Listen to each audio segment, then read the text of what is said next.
Hey everybody, welcome back to Tavern Talks. I am your wonderful host for the evening, and tonight we return back for 2025's first episode. And how better to do it than to start with a new mission? Our mission this year for Tavern Talks is to help the game master.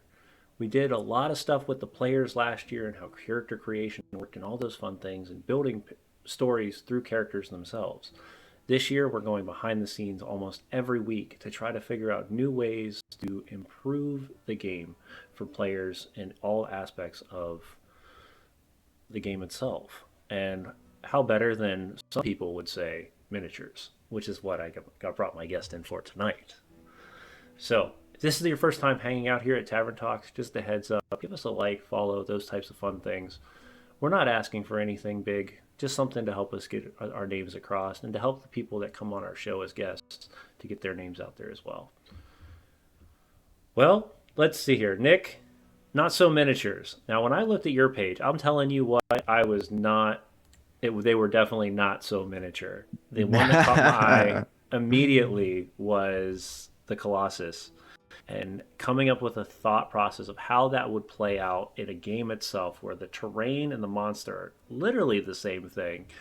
I said, why not bring you on board to talk about that, right? So, kind of break it down to us. How did this start? What is Not So Miniatures? Kind of who you are, and we'll kind of figure out what how to make this all work. Promise. Yeah. So, all right. So I'm Nick. I'm the owner of Not So Miniatures. This all kind of started. Well, it all started with my love for all things fantasy, really.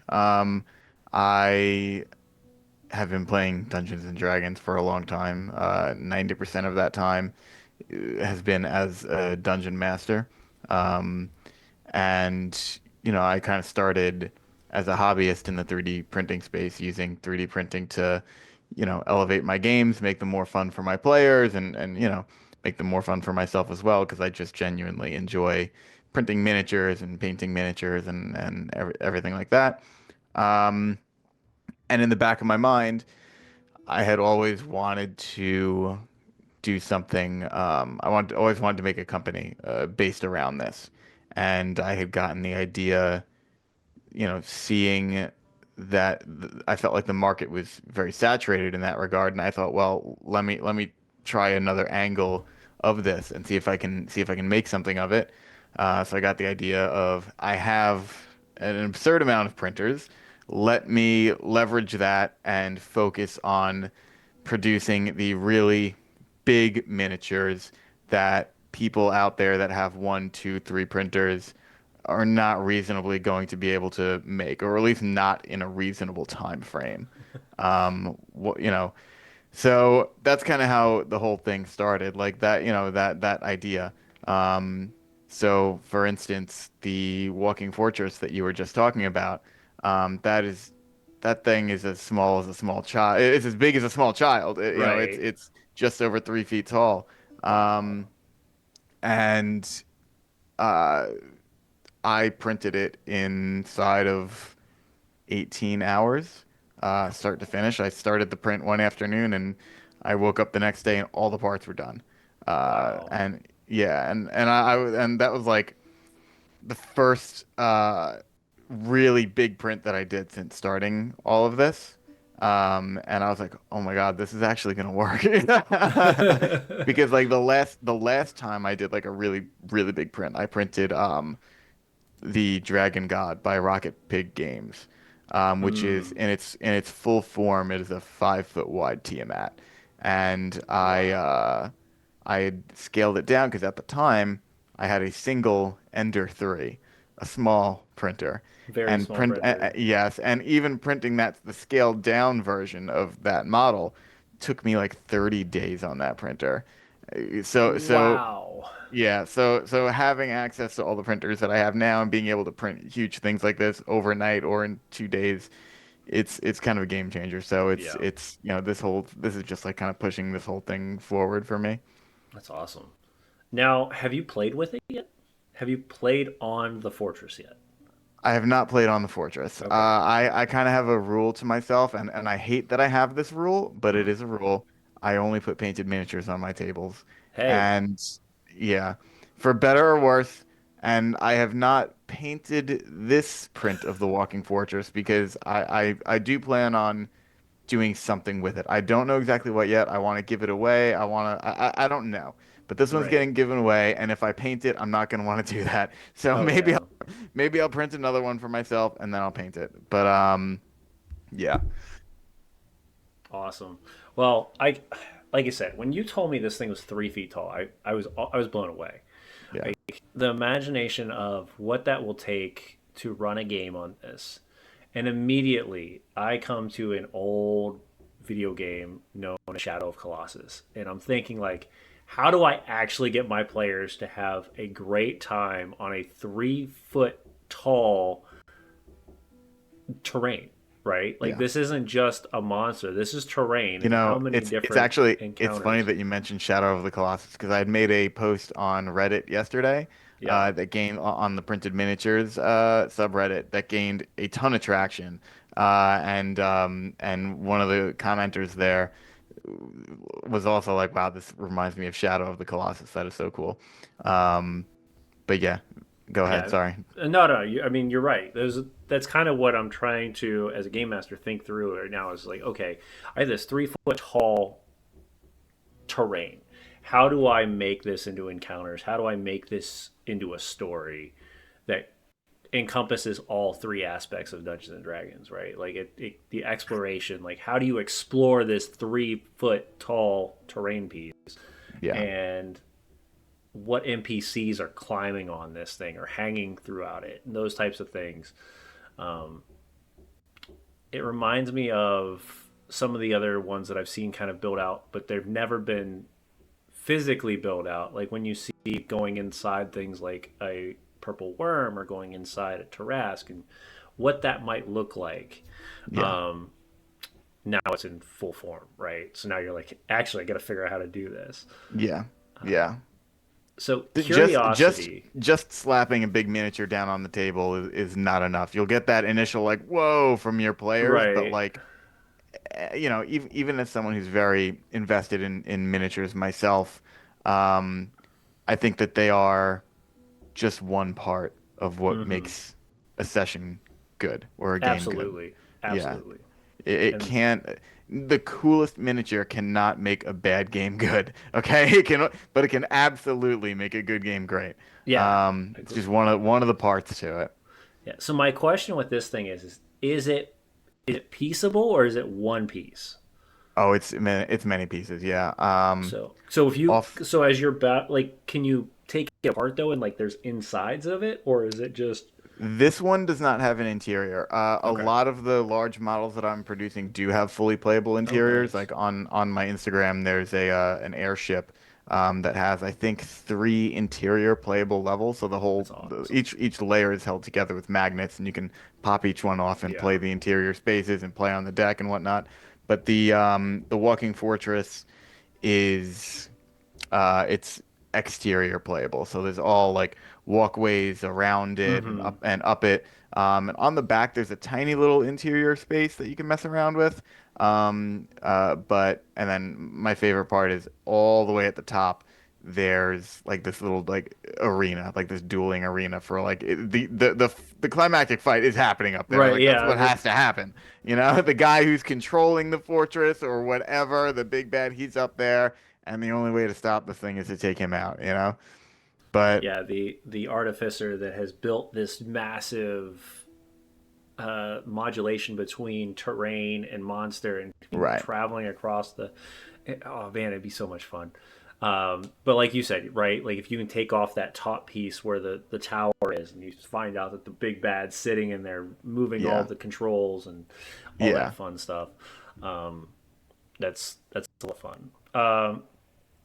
But this was your first. This was kind of the test project, right? Like this was the one I did this one, and then I said, okay, now I want to do this more often. Yeah, That's awesome. I needed to see what it was like and how much like time investment there was to bring some because I knew how much time it would take one or two printers, and it was an obscene amount of time.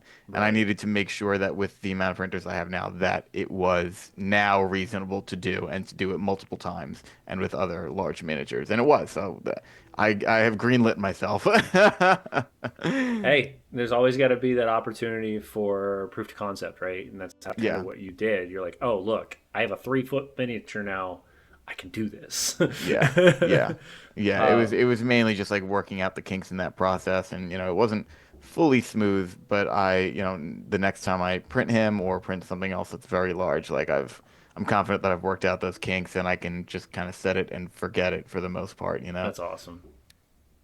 So we deter a little bit because I normally ask all my guests the same 3 questions.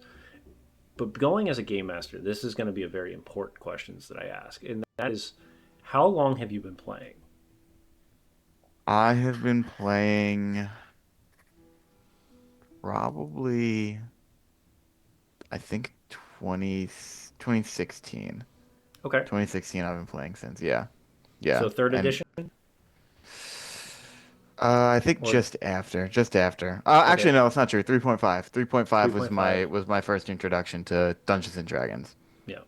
So um, my second question then comes to is: has there been any opportunities that you've played any other games outside of Dungeons and Dragons? I have played Call of Cthulhu. Hmm. Um, and I think that's it. I'm mainly a Dungeons and Dragons guy. Okay. All my, I was telling you off stream, all my games I run for my players in person, and we all play Dungeons and Dragons, and we all Right. like it, so that's what we Yeah. play. Hey, I Yeah. mean, if it's what you and your players like, and you're at the Yeah. table, it's your table, right? It has Yeah. nothing to do with anybody else. And I think that's so great too that it's at the table. So much of our stuff nowadays, because of location and time and preparation, everything is moved online. But there is something magical about the table. There's something Yeah. magical about that when you have a group that is willing to come over on a consistent basis. I wouldn't say constant, but consistent basis, Yeah, we do and okay. you can tell the Scheduling is story. is always a problem, but we Yeah, get together. Well, because I've got two groups right now. We get together. Each group gets together once every other week is what we try to okay. do. So you So, play weekly though. yeah. Well, if the games end up being staggered, then I'm playing weekly. And if Okay, they end up not staggered, then it's two times in one two week or times in whatever. 1 week. Got Yeah, it. yeah. Yeah, nice. Um, so if you've been playing since 2016, when did you pick up the mantle for Dungeon Master then, or Game Master Oh, rather? instantly, Instantly. instantly, instantly. Yeah. So you've never played as a player at all, or Uh, no? no, so I have, and that's actually a really good thing to bring up, right? So my first introduction to Dungeons and Dragons was as a player, but only for like 2 sessions, and then that whole Hmm. thing like exploded, and I was like, all right, you know what? I want to be the DM because I've always been like I've always loved telling stories and all the creative aspects that come with it and all of Absolutely. that. So I DM'd one of my group's first full-length campaigns, and that lasted 3 years. And in that time, I learned so much about being a DM. I made a ton of mistakes, and I learned from those mistakes, and coming out of that, um, one of the players in that group, my friend Dylan, he is now running for that group, so I'm a player in that game. And being a player in an actual campaign has also shown me a lot, right? Like to get the perspective on things changed my thinking about how to run the game as well. And now, so the main game that I'm running now, for another group, um, when I look at it, I feel like this is the culmination of everything that I've learned That's so awesome. far. And, I'm really happy with how this game is going, and I think it's kind of defining my style as a DM, and it will continue to do so going forward. That's awesome. Yeah. I think that is key, and you definitely hit it right on the head. Is the fact that being game master is great, but if you're not on the other side of the table ever, you can't get that perspective that you're looking for players, Yes. And I did especially if you not, have a good game master. right. I didn't realize how important it was until I did it, right? I was like, when I'm playing in the game, I'm like, oh, as a DM, I did that thing. That feels kind of annoying. I'm gonna not do that next time. Like, Right? Yeah. Like, man, I do that all the time. Why do I do that yeah, to my players? They I better hate check this. myself. Yeah. um, Yeah, no, last night I was running for my group and their two companions that they loved very much died in and they it was heartbreaking for them. I was getting messages even today. They were like, "Nick, you bastard." But I'm like, you know what? It made you feel something, right. and that makes me feel like I'm doing what I need to do. If you were sad, if you were mad, I'm happy, you know? Yeah. I mean, I agree to a point, and Yeah, that has been something that I've had to fight with for a long time. Is I'm yeah, a very drama based DM, so a lot of times I will do those types of things. I will pull on people's heartstrings. I'll make sure that people feel the pain that they're dealing with in the game. yeah. Um, but I realized very quickly after doing that so much that my players got they were being pulled down. Like they weren't It excited because they know it needs something to is be going to balanced. happen. It needs to Yes, be it needs to balanced. be balanced out. You've got to balance the lows with the highs, right? You have to Hmm. give them those heroic, epic moments where they're kicking ass and everything's going great. But without the lows, I feel like the highs don't have as much meaning. You know what Right. I mean? Yeah. And I think for me, it became more of a there's a moment that's happening in whatever campaign that I'm going through. And I know that if they succeed in this, it's going to be huge. Like they're going to Yeah. ecstatic. But I know if they fail at this, it's going to be tragic. And I want to put those moments straight in front of them to be like, listen, you have this moment. It's here. It's in front of you right now. But your decision is going to depend. Is it going to be a good moment? It's going to be a really bad moment. Yeah. And you have to make that call. Um, But I think them getting to make that call is what makes the whole thing work. oh, Right? absolutely. Like that's like the crux, right? Like you can talk all you want about, I'm crafting these moments, I'm putting the players in these situations, and but as a DM, all you can do, well, if you're a good DM, all you can do is set your players up for these epic moments and then let them go one way or the other with it. Because Absolutely. if if you push them too hard towards something, they're going to feel that and it's not going to feel like it's theirs. Whereas like, you may as a DM you may want something to happen, but and the players may want something else to happen. If you give them the freedom to let that other thing happen, they're going to have more fun than if they followed the path that you thought that they should take or that they would Absolutely. take or whatever. It really is it has to be a shared story for It it to has to work. be. It has to be 100%. You're Yeah. absolutely right. So, you've been playing since 2016, which is great, especially since you've been playing consistently. It sounds like since Oh yeah, it's 2016. been we play a lot. Um, And it's just a huge part. Even all my groups, it's a huge part of our lives in yeah, general.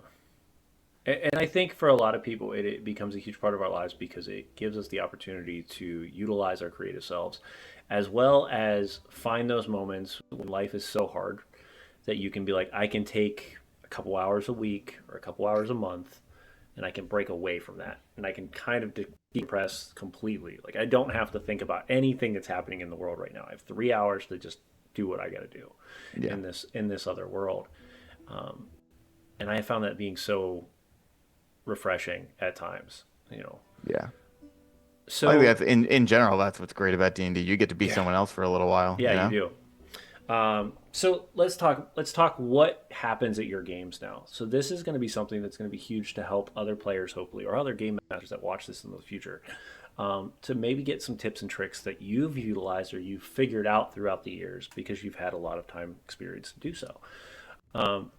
Do you do homebrew? Do you do It's like core such a books? Do this is such a you kind of a huge question. mix? Yeah. So, all right. I homebrew. I always homebrew. Well, so first of all, let me preface this entire response with there is no like I'm not gonna sit here and be like, oh, my way is awesome, my way is the best way, because it's not. Everyone has their own way of doing it, and Right. the way that I choose to do it is the way that I like to do it, right? And Absolutely. but the way that you like to do it, that's perfectly valid. It may very well be better than the way I do it. It probably is, right? But this is how I like to do it. So Absolutely. yeah, so I always homebrew. Okay. Part of the fun for me is creating a world, creating lore for that world, and then, letting setting my players, letting them go into that world and destroy everything, right? That's like part of the fun for me. I make the maps. I made two of them. Oh, no, let's go like this, over there. Up there Oh, on the the maps. wall, Yep. those are two of my worlds. Awesome. Yeah. And so I like creating the lore. I like doing all that. Um, so I guess if I guess it's a tip, but it's really just, hey, this is how I do it. Maybe you can, No, maybe this is absolutely. something, right? Maybe this is something you can incorporate into your games or your DMing. That's really That's what this right. is, right? Yep. So my general approach is create a world, fill it with lore, fill it with locations, fill it with all these cool things that are happening in the background, and then I write an overarching story. And that story is happening. It's going on in the background, whether the players choose to engage with it or not. Generally, it is a thread that is present and around for the entire campaign, and the players, they want to follow it. They want to see the overarching story through. At the same time, I'm very I really like exploring players' backstories because Mm. so this is something that I learned as a player, right? Like you can be very invested in the overarching story, but you're never going to be more invested in anything than your own backstory because you wrote it and you love it, and to you it's the coolest thing ever. Because if it wasn't, you wouldn't have wrote it to begin with, right? So I focus very heavily on the players' backstories as well, and before the game even starts, I have a conversation with each player individually. I'm like, okay, tell me about your character's backstory. What are their goals, and if this player doesn't have goals or a nemesis or anything actionable, I'm like, hey, let's consider adding some aspects that are like this. That way I have something to work with. That way I have something to tantalize you with or whatever. And they're like, okay, cool. Let me go back and I'll think about some of those aspects. And then they hit me back with those aspects. I'm like, cool. Something I can work with here to give you a quest to go on. Mm-hmm. Um, and then so that's kind of the foundation. The foundation is the overarching story that is always happening, and then each player's individual backstories. And those individual backstories get as much time and attention as ever anything else in the game. They're very important to me. Absolutely. Um, yeah. So that's kind of the structure of what stories I focus on. And of course, there's like side quests and all the usual Oh D&D yeah. stuff too. But Yeah. there's also another thing that I did for my most recent campaign, um, that I didn't know if it was gonna work, and I tried it, and I really really liked it. So the first campaign that I ran, I struggled with like I always felt like the players were looking to me to tell them where to go next. Like when an arc Mm. finishes in a big city, the arc's over. And Right. they're like, "Okay, where do we go next?" And then it's up to me to give them breadcrumbs as to maybe where they can go next. And I didn't like that because it felt like I was telling, even though I wasn't telling them where to go, it felt like I It's was. reactive Uh, playing, right? Like it's exactly. not. There's no Right. proactiveness to this. So what I Interesting. did, so I what I like did this. this time to sidestep that whole problem, because I going into this campaign, I was like, I don't want to tell them where to go at all. I don't want to. I just don't want to do that. So I gave them the map of the world very early on, and then very early on, they met a series of NPCs that are parts of these different factions, and they basically said, okay, here's a bunch of objectives. Okay, here, if you want to work with us, here are the things that you can do. And one of them was like, I'm going to generalize here just to keep this short. One of them's like kind of like a bounty hunting style Mm-hmm. faction. One of them is in like, it is like an exploring faction, and they are exploring these very mysterious, I call it the subterranea. It's these deep places under the earth. Oh, nice. So we can just talk about those two, but there are a bunch of factions. So on the map that I gave the players, there are symbols for where the bounty's last known locations are, and there are symbols for the entrances to the Subterranea. And the players know that anytime they go to the Subterranea, they find information that advances the main plot. Okay? So if they finish an arc in a city or in a town or whatever, they're like, well, where do we go next? And I pull up the map and they look at where they are and they go, hey, there's an entrance to the subterranean over here. Oh, but there's a bounty over here. Which one do we want to go to? Like all that information is there and they truly are deciding what path they're going to take Yeah, it's next their because fate, that right? it's right. It's because it's all right there and it's been there since the beginning, and I don't have to push them in any direction at all. And I think it makes them really feel like like they have agency over where they go next. Um, Proactive role playing is what you're right, doing. exactly. And I think that method is probably going to be a staple of the way that I run games for a long time. So I found that book a couple months ago, and I've used it consistently since then. And I've talked about it. And I'm continuing to talk about it. And one day, maybe I'll be sponsored by this book. I don't know. I talk about this book all the dang time, and it is the Handbook Guide to Proactive Roleplay, and it does exactly what you're talking about. Give your players goals, let your players figure out their goals, give your faction goals, and just kind of let them go and say, okay, Yes. this is your plan. And then where those goals meet and contend and contrast, that's where you're going to find those moments of excitement, like you were talking about. Right. What I'm curious of is how do you spin or how do you get your players to figure out those goals? How much information do you give them before they start even playing? Yeah, so I don't give them a lot of information before the game starts. I like a lot of things to be a surprise. So when we first started playing, I gave them some very basic yet cryptic information about the world, so that they would have something to create their character backstories around. Right. And then I already had like the map and the world pretty much done, and then they hit me with their backstories, and I was like, okay, based on these backstories, I need to change this about the world. I need to change this to make these things fit.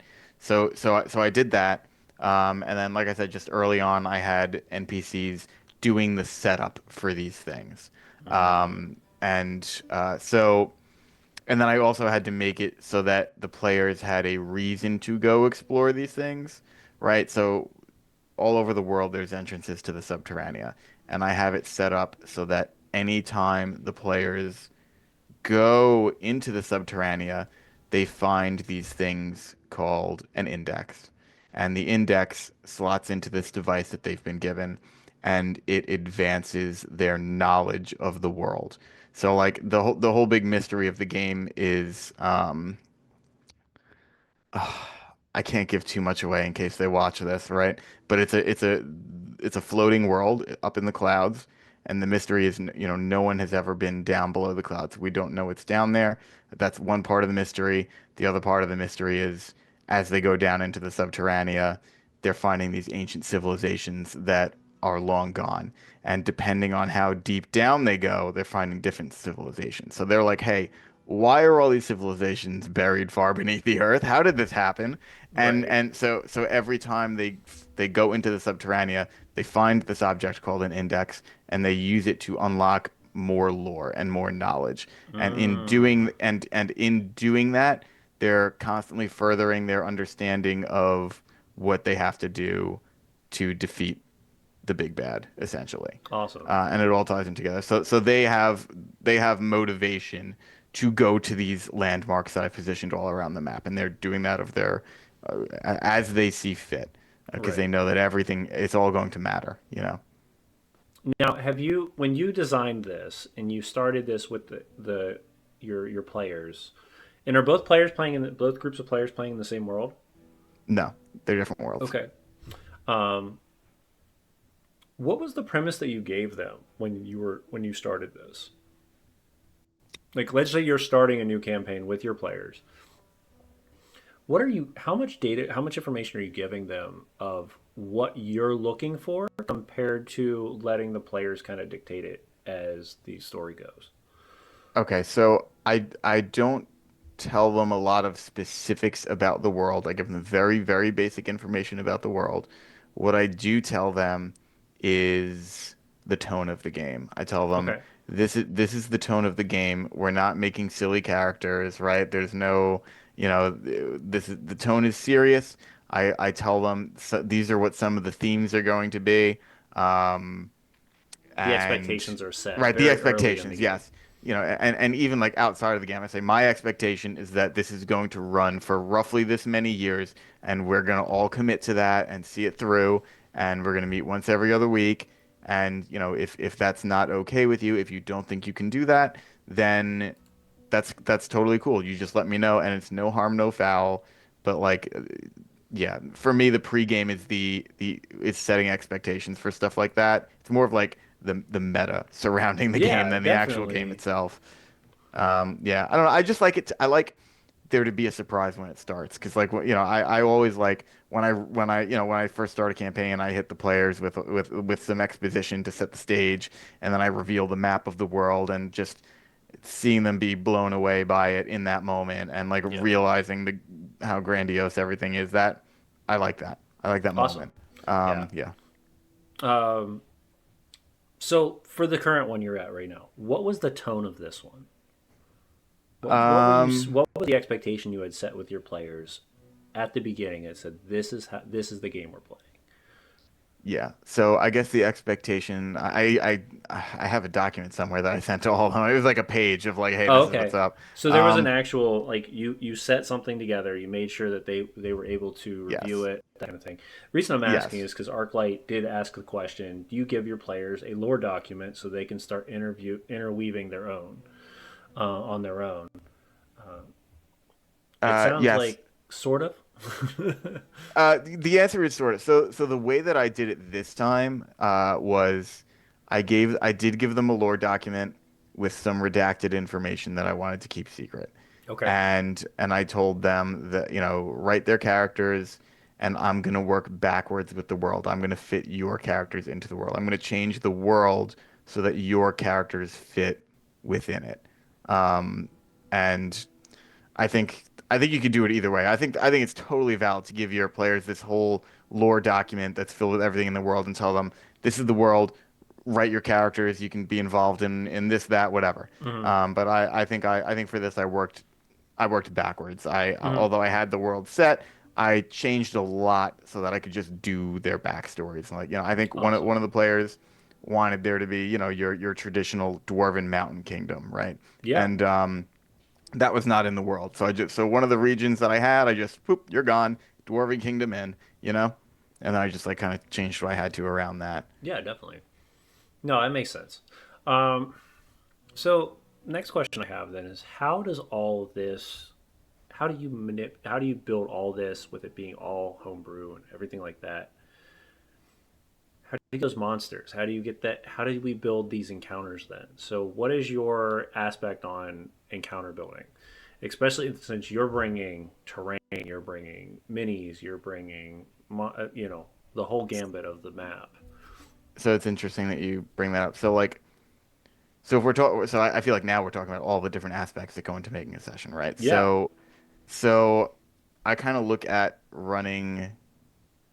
So I have a little bit of like I have a film background. Part of my main job right now is in the film industry, and Oh, and nice. I've kind of taken that into D&D in a way. Like so, I look at each session as a show, as a production, and each aspect of this production adds up to create if it's good or not, right? So like you could have a movie or a theater performance and the production of it, the lighting, the set pieces, the acting, Mm-hmm. it could all be fantastic. But if the story isn't good, the whole thing sucks, right? Like no one wants, right? And on the flip side, but if the story is great and you're feeling that emotion, uh, if the set is a little bit dodgy and the acting is kind of Yeah. gets away with it, right? Because the story is the most important thing. But when Right. all of these things come together, that's when you really have something special. And if Right. and when everything's coming together that way, if one thing falls to the wayside, it's usually pretty okay, right? If everything else is still good. So that's my kind of approach to it. Is it's the story and the emotional aspect first, Making sure that your players are engaged, making sure that your players care about your story, they care about their story, they care about the other stories that are going on. They have agency over all those things. That's number one. Right. Beyond that, it is all the niceties, and to me, the niceties are the miniatures, the set pieces, the terrain, the music. The music is huge. I think music is a huge part of Oh driving yeah. the emotion of a scene. It's the lighting. I've got like a lighting setup in the room that I do it in, so I could change the color of the lights and all that stuff. So I think that it's a balancing act of all of these different production elements that go into making a moment or a session what it is. Did that answer the question, or did I go on like a tirade?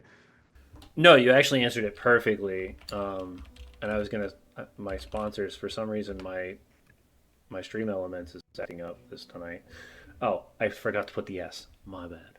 Anyway, the reason I said that is because we that is one of our sponsors is the music.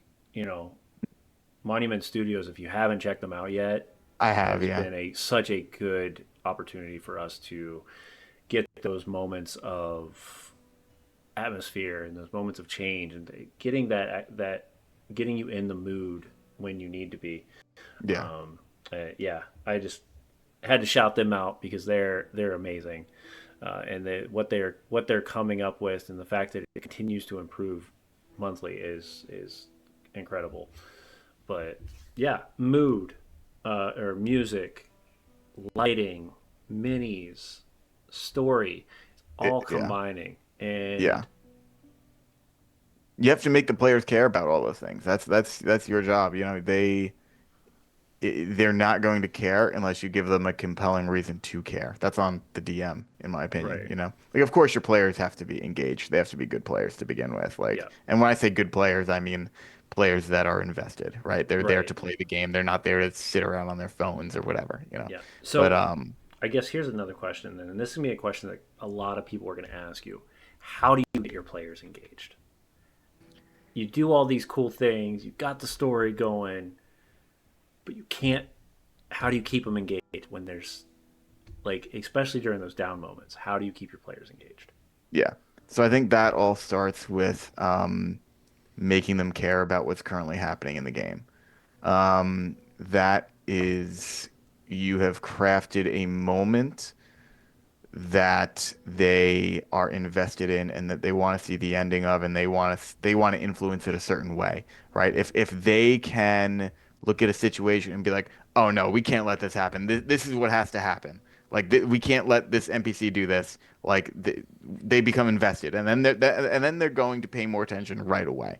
Okay, but oftentimes it's not that simple either, right? Like in the metagame for a moment, people end up on their phones. People end up having side conversations, especially at an in-person game. And I think that it's on the DM in that situation to just gently be like, "Hey guys, let's focus up here, right?"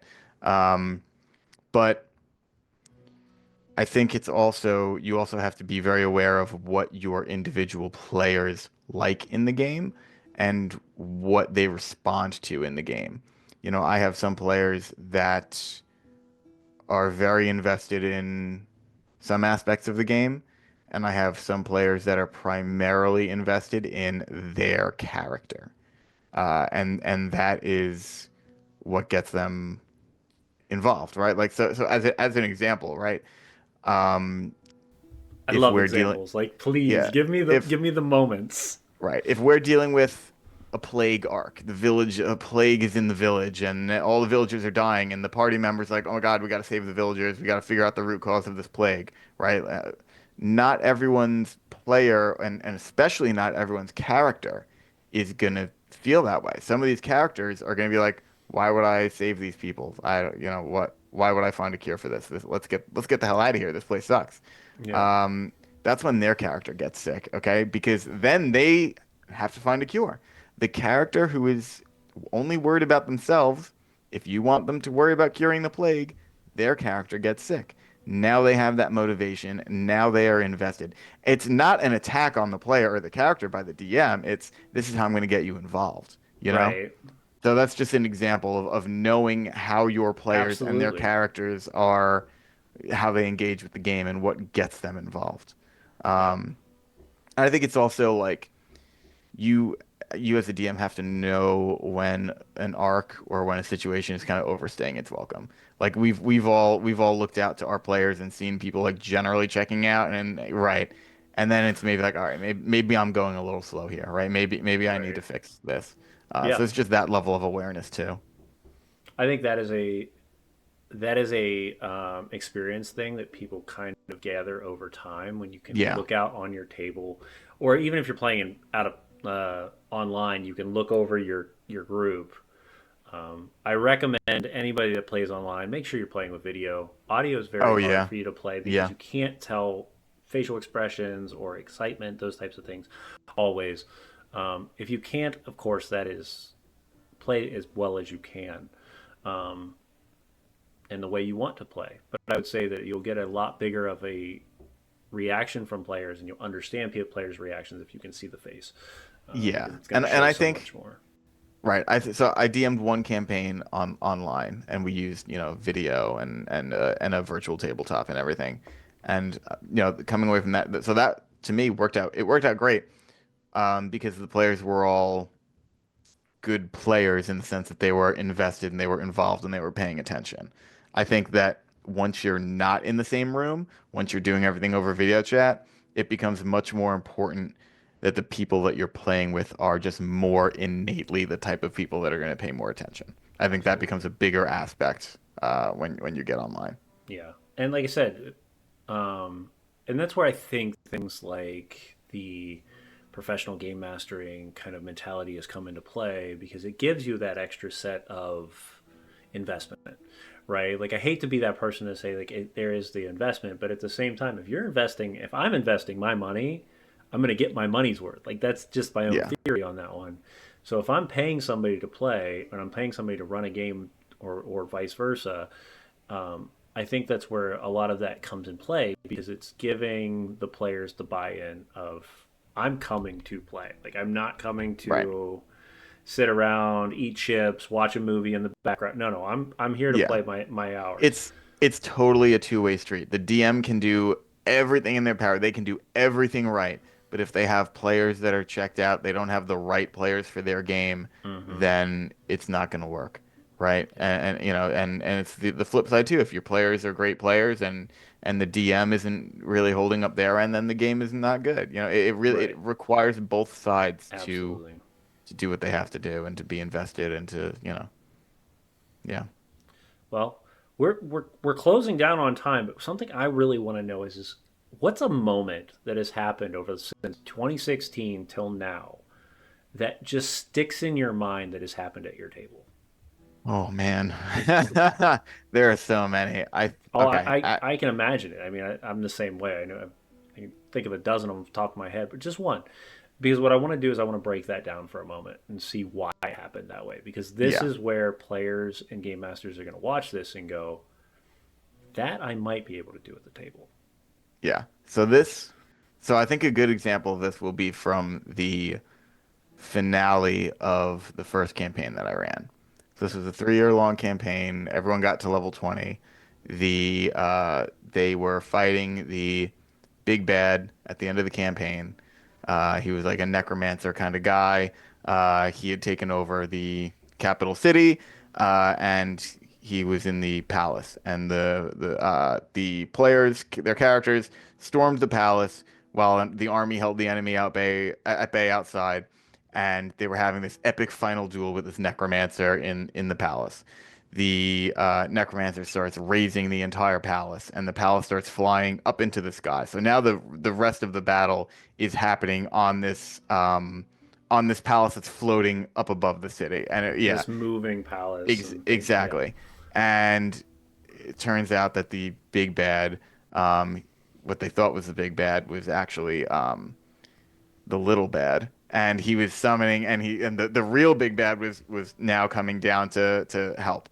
And so the real big bad comes down, and I used this is where I used the Dragon God, the Tiamat from Rocket Pig Games. So Yeah. I had made yeah, so Tiamat comes down, and the necromancer is wounded at this point, and he puts himself in this little bubble to protect himself while the party was supposed to fight Tiamat.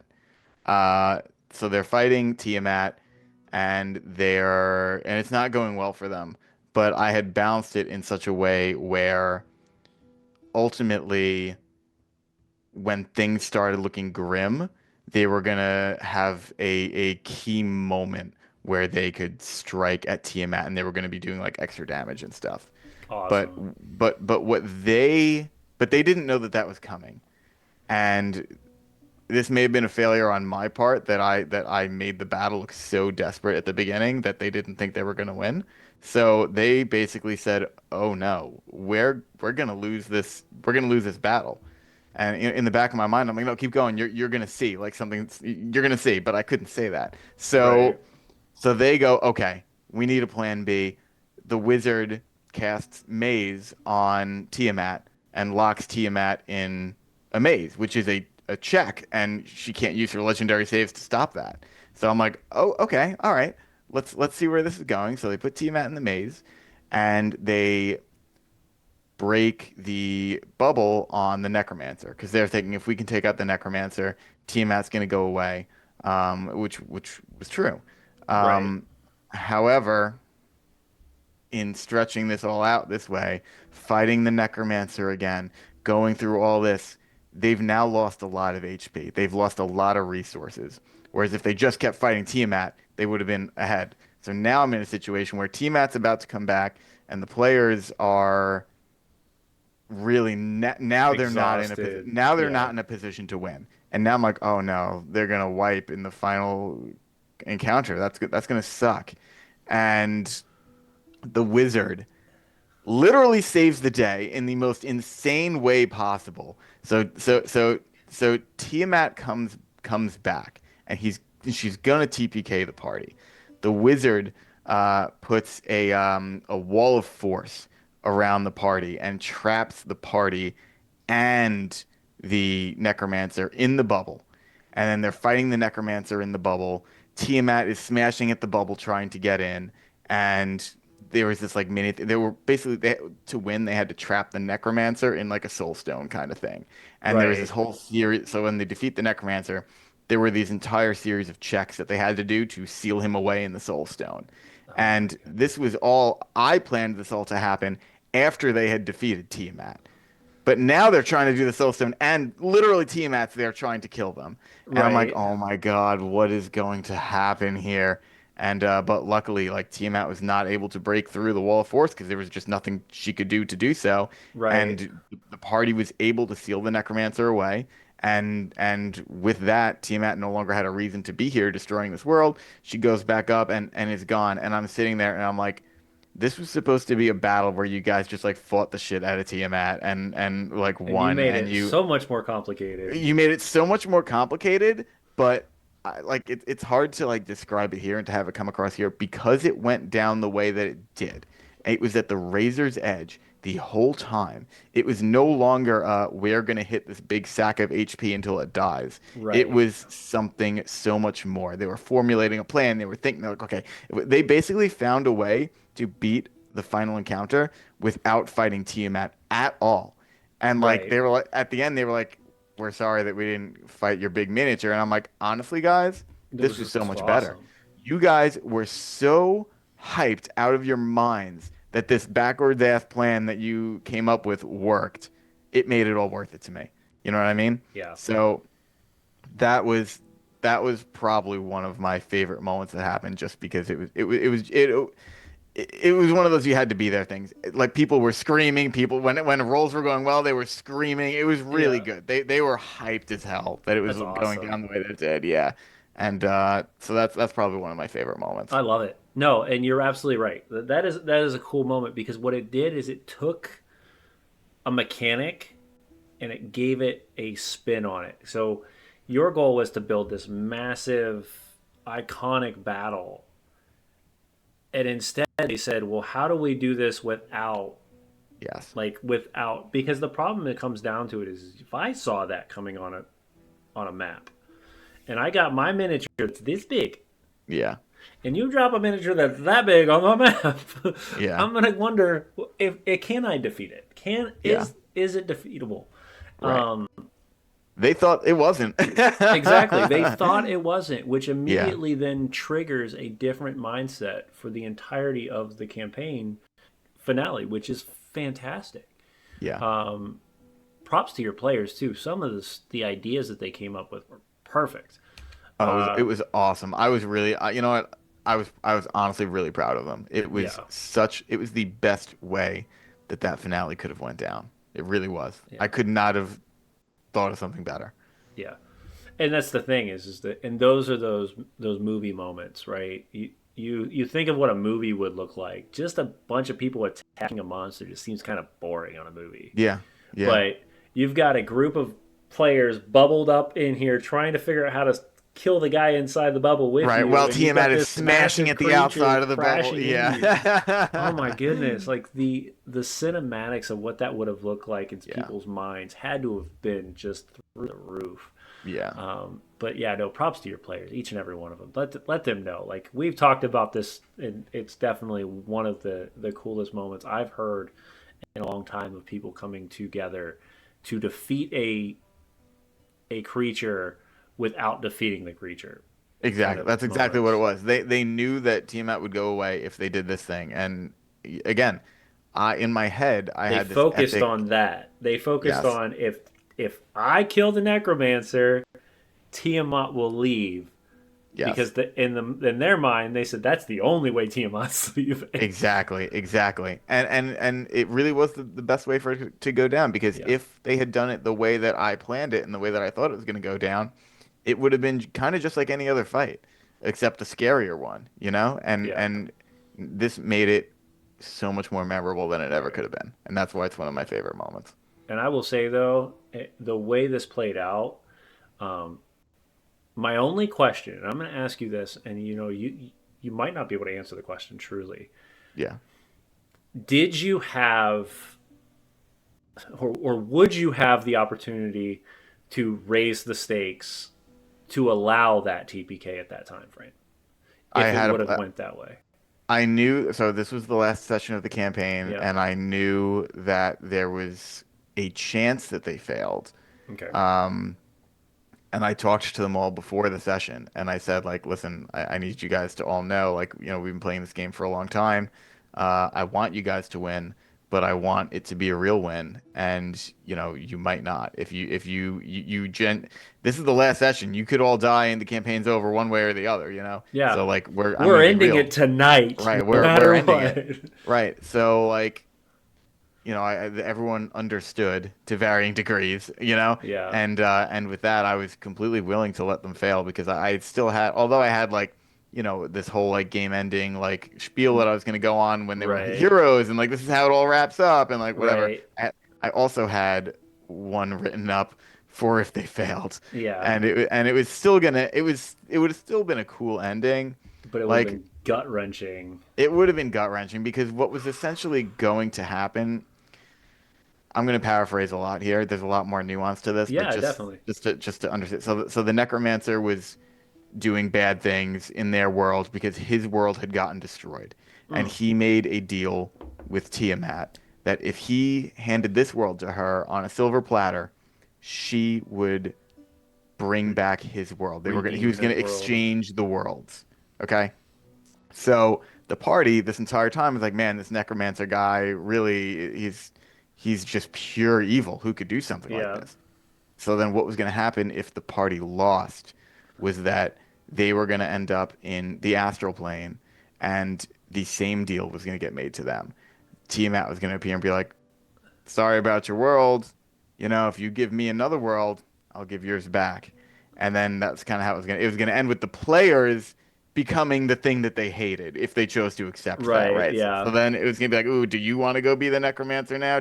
Is he really that bad? He really just wanted to get his world back, Like, what are you going to Yeah. do now? And that Such was a going to be the way that it ended.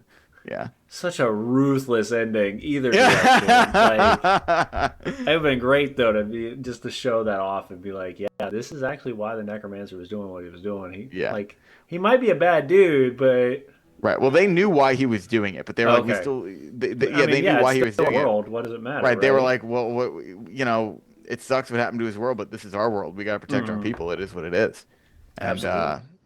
so yeah, so that's another thing I like doing. I like kind of making. I don't really like villains that are completely black and white. I like them to have some like nuance. I like there to be some like sympathetic element to them.